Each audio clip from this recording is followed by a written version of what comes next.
ಶುಭೋದಯ. ನಿಮಗೆ ನೋಡ್ತಿರೋಂಥದ್ದು ಮಲ್ಟಿಕ್ರಾಪ್ನ ಕೃಷಿ ಬಗ್ಗೆ ಮಾಹಿತಿ. ನಿಮಗೆ ತುಂಬ ದಿನಗಳಿಂದ ಮಾಹಿತಿಯನ್ನು ಕೊಡ್ತಾ ಇರ್ತಿದ್ದೆ. ಇವತ್ತು ಏನು ಮಾಹಿತಿ ಕೊಡ್ತೀನಿ ಅಂತಂದರೆ, ಇಲ್ಲಿ ನೀವು ನೋಡ್ಬೋದು ಗಿಡಗಳನ್ನು ಸುತ್ತ ಅಗದು ಒಂದು ಡ್ರಿಪ್ ನೀರನ್ನು ಕೊಡಲಿಕ್ಕೆ ಅಂತೇಳಿ ರೆಡಿ ಮಾಡ್ತಾಯಿದ್ದೇನೆ. ಈ ಥರ ಎಲ್ಲ ಇಲ್ಲಿ ನೋಡ್ಬೋದು, ತೆಂಗಿನ ಗಿಡ ಇರ್ಬೋದು, ಅಡಿಕೆ ಗಿಡ ಇರ್ಬೋದು, ಸೈಡಲ್ಲಿ ಟೀಕ್ ಇರ್ಬೋದು, ಪಪ್ಪಾಯ ಇರ್ಬೋದು. ಇಲ್ಲಿ ನೀವು ಸಪೋಟ ನೋಡ್ಬೋದು, ಎಷ್ಟು ಸಪೋಟಗಳು ಬಂದಿದೆ ಅಂತೇಳಿ ಅಂತ. ಸಪೋಟ ಗಿಡಗಳು ಕೂಡ ಈ ಥರ ಗಿಡನ ಸುತ್ತಕ್ಕೂ ಕೂಡ ಬಗೆದು ನೀಟ್ ಮಾಡುವಂಥ ಕೆಲಸನ ಸ್ಟಾರ್ಟ್ ಮಾಡಿದ್ದೇವೆ. ಇಲ್ಲಿ ಹಲವಾರು ಬಗೆಯ ಕ್ರಾಪ್ಗಳಿದೆ. ಇದರಲ್ಲಿ ಎಳ್ಳಿಕಾಯಿ, ನಿಂಬೆಹಣ್ಣು, ಲೆಮನ್, ಮಾವು ಇದೆ, ಪಪ್ಪಾಯ ಇದೆ, ಸಪೋಟ ಇದೆ, ತೆಂಗು ಇದೆ, ಅಡಿಕೆ ಗಿಡ ಇದೆ, ನೆಲ್ಲಿಕಾಯಿ ಗಿಡ ಇದೆ, ಹಲಸು ಇದೆ, ನೇರಳೆ ಗಿಡ ಇದೆ.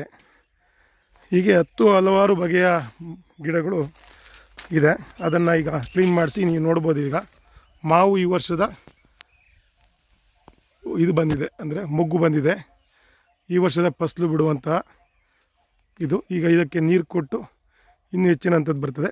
ಮುಂಚೆ ಇದರಲ್ಲಿ ಬಾಳೆ ಇತ್ತು, ಈಗ ಒಂದೊಂದಷ್ಟೇ ಬಿಡ್ಕೊಂಡಿದ್ದೀವಿ. ಬಾಳೆನ ಜಾಸ್ತಿ ಬಿಡ್ಕೊಂಡಿಲ್ಲ, ಯಾಕೆಂದರೆ ಇದಕ್ಕೆ ಎಲ್ಲ ಗಿಡಕ್ಕೂ ನೆರಳಾಗ್ತಾಯಿತ್ತು ಅಂಥೇಳಿ ಬಾಳೆನ ತೆಗೆದಿದ್ದೇವೆ.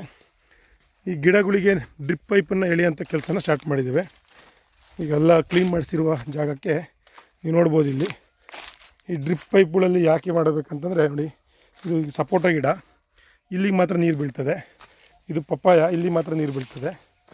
ಇಲ್ಲಿ ನೀವು ತೆಂಗಲ್ಲಿ ನೋಡ್ಬೋದು, ತೆಂಗಿನ ಗಿಡದಲ್ಲಿ ಕೂಡ ಅದಕ್ಕೆ ಬೇಕಾಗಿರುವಂಥ ಜಾಗಕ್ಕೆ ಮಾತ್ರ ನೀರನ್ನು ಕೊಡ್ತೇವೆ. ನಾವು ಇಡೀ ಜಾಗಕ್ಕೆಲ್ಲ ನೀರು ಕೊಟ್ಟು ಭೂಮಿಯನ್ನು ನೆನೆಸುವಂಥ ಅವಶ್ಯಕತೆ ಇಲ್ಲ.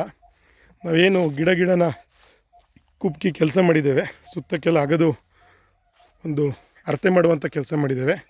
ಆ ಜಾಗಕ್ಕೆ ನಾವು ನೀರನ್ನು ಕೊಟ್ಟರೆ ಸಾಕು. ಇವಾಗ ನಾವೀಗ ಡಿಸೆಂಬರ್ನ ಕೊನೆಯ ಹಂತದಲ್ಲಿದ್ದೇವೆ. ಡಿಸೆಂಬರ್ನಿಂದ ನಮಗೆ ಜನವರಿ, ಫೆಬ್ರವರಿ, ಮಾರ್ಚ್ ಮತ್ತು ಏಪ್ರಿಲ್ ಕೊನೆವರೆಗೂ ಕೂಡ ನೀರುಗಳನ್ನು ಕೊಡಬೇಕು. ಅದು ಕೊಡೋದ್ರಿಂದ ಏನಾಗ್ತದೆ, ನಮಗೆ 4 ತಿಂಗಳುಗಳ ನೀರಿನ ಅವಶ್ಯಕತೆ ಗಿಡಗಳಿಗೆ ತುಂಬ ಅವಶ್ಯಕತೆ ಇರ್ತದೆ. ಆ ಕಾರಣಕ್ಕೆ ಕಳೆದ ಬಾರಿ ನಿಮಗೆ ನಾನು ತೋರಿಸಿದ್ದೆ, ಈ ತೆಂಗಿನ ಗಿಡ 4 ವರ್ಷ ಆಗಿದೆ, 4 ವರ್ಷದಲ್ಲಿ ನಮಗೆ ಒಂಬಾಳೆ ಬಂದಿದೆ ಅಂತೇಳಿ ಅಂತ. ಆ ಒಂಬಾಳೆ ಇವಾಗ ಉದುರಿದೆ, ಅಂದರೆ ನೀರಿನ ಅಂಶ ಕಡಿಮೆ ಆಗಿರ್ಬೋದು, ಈಟಿಗೆ ಅಥವಾ ವೆದರ್ ಕೂಡ ಇದಾಗ್ತದೆ. ಮತ್ತು ಮುಂದಿನ ದಿನಗಳಲ್ಲಿ ಅದು 100% ಇವಾಗ ನಮಗೆ ಗಿಡ ತೆಂಗಿನಕಾಯಿನ ಬಿಡ್ತದೆ. ಈಗ ನೆಕ್ಸ್ಟಿಗೆ ಸಪೋಟೊ ಎಲ್ಲ ಗಿಡಗಳು ಕೂಡ ಕಾಯಿಗಳನ್ನು ಬಿಡ್ತಾ ಇದೆ. ಸಪೋಟೊ ಇರ್ಬೋದು, ತೆಂಗು ಮತ್ತು ಪಪ್ಪಾಯ ಇರ್ಬೋದು. ಇದು ಮಲ್ಟಿಕ್ರಾಪ್ಗಳನ್ನ ವಿಡಿಯೋಗಳ ಬಗ್ಗೆ ಮಾಹಿತಿ.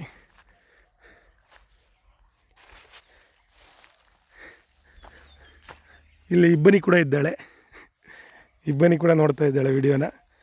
ಬೆಳಗ್ಗೆನೇ ನನ್ನ ಜೊತೆಗೆ ತೋಟದಕ್ಕೆ ಬಂದಿದ್ದಾಳೆ. ನಾವು ಮಾವುಗಳನ್ನು ಮಿಕ್ಸಲ್ಲಿ ಹಾಕಿದ್ದೀವಿ, ತೆಂಗು ಇದೆ. ನೀವು ಇಲ್ಲಿ ನೋಡ್ಬೋದು, ಸಪೋಟ 3, 4, 5, 6 ಗಿಡ ಸಪೋಟ ಇದೆ ಅಷ್ಟೇ. ಎಲ್ಲ ಸಪೋಟ ಗಿಡದಲ್ಲಿ ಕೂಡ ಕಾಯಿ ಗಿಡ ತುಂಬ ಬೆಳೆದಿದೆ. ಈ ಗಿಡಕ್ಕೆ ನಾವು ನೀರು ಕೊಡೋದ್ರಿಂದ ನಮಗೆ ಎಲ್ಲ ಥರದ ಸಪೋಟ ಮತ್ತು ಪಪ್ಪಾಯ.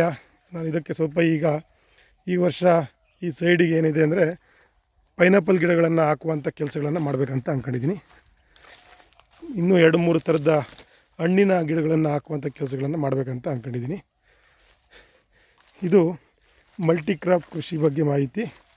ಮತ್ತು ನಾವು ನೀರನ್ನು ಪೋಲ್ ಮಾಡದೆ ಈ ರೀತಿಯಾಗಿ ನಾವು ಗಿಡಕ್ಕೆ ನೀರು ಕೊಡುವಾಗ ಡ್ರಿಪ್ಪಿನಲ್ಲಿ ನೀರಿನ ಅಂಶ ಉಳಿತದೆ. ಕಳೆದ ಬಾರಿ ನಾನು ನಿಮಗೆ ನನ್ನ ವಿಡಿಯೋಗಳಲ್ಲಿ ನಾನು ತೋರಿಸಿದ್ದೆ, ಒಂದು ಗಿಡಕ್ಕೆ ಅರ್ಧ ಗಂಟೆಗೆ 20 ಲೀಟ್ರ್ ನೀರು ಬರ್ತದೆ ಅಂಥೇಳಿ. ಆ 20 ಲೀಟ್ರ್ ನೀರು ನಾವು 10 ದಿವಸಕ್ಕೊಮ್ಮೆ ಕೊಟ್ಟರೆ 4 ತಿಂಗಳು, ಅಂದರೆ ಒಂದು 4 ತಿಂಗಳಲ್ಲಿ 12ರಿಂದ 15 ಬಾರಿ ನಾವು ನೀರು ಕೊಡ್ತೀವಿ ಅಷ್ಟೇ. 15 ಬಾರಿ ಎಷ್ಟು ನೀರು ಅವಶ್ಯಕತೆ ಇದೆ ಗಿಡಗಳಿಗೆ, ಅಷ್ಟು ಮಾತ್ರ ಸಾಕಾಗಿರ್ತದೆ.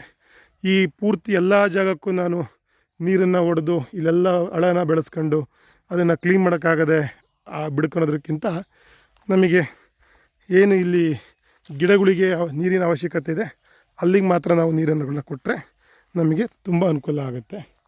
ಈ ಕಾರಣಕ್ಕೆ ಈ ಮಾಹಿತಿಯನ್ನು ನಿಮಗೆ ಒದಗಿಸ್ತಾ ಇದ್ದೀನಿ. ಎಲ್ಲರೂ ಕೂಡ ಈ ಡ್ರಿಪ್ಪಿನ ಇದನ್ನು ಮಾಡ್ಕೊಳ್ಳೋವಂಥ ಕೆಲಸಗಳನ್ನು ಮಾಡಿ ಅಂತ ಹೇಳ್ತಾ, ಈ ವಿಡಿಯೋ ಎಲ್ಲರಿಗೂ ಕೂಡ ಲಭ್ಯವಾಗಿದೆ, ಮಾಹಿತಿ ಲಭ್ಯವಾಗಿದೆ, ಚೆನ್ನಾಗಿದೆ ಅಂತ ಹೇಳ್ತಾ ಈ ವಿಡಿಯೋನ ನಾನು ಇಲ್ಲಿಗೆ ಮುಗಿಸ್ತೇನೆ. ಧನ್ಯವಾದಗಳು ಫ್ರೆಂಡ್ಸ್. Thank you.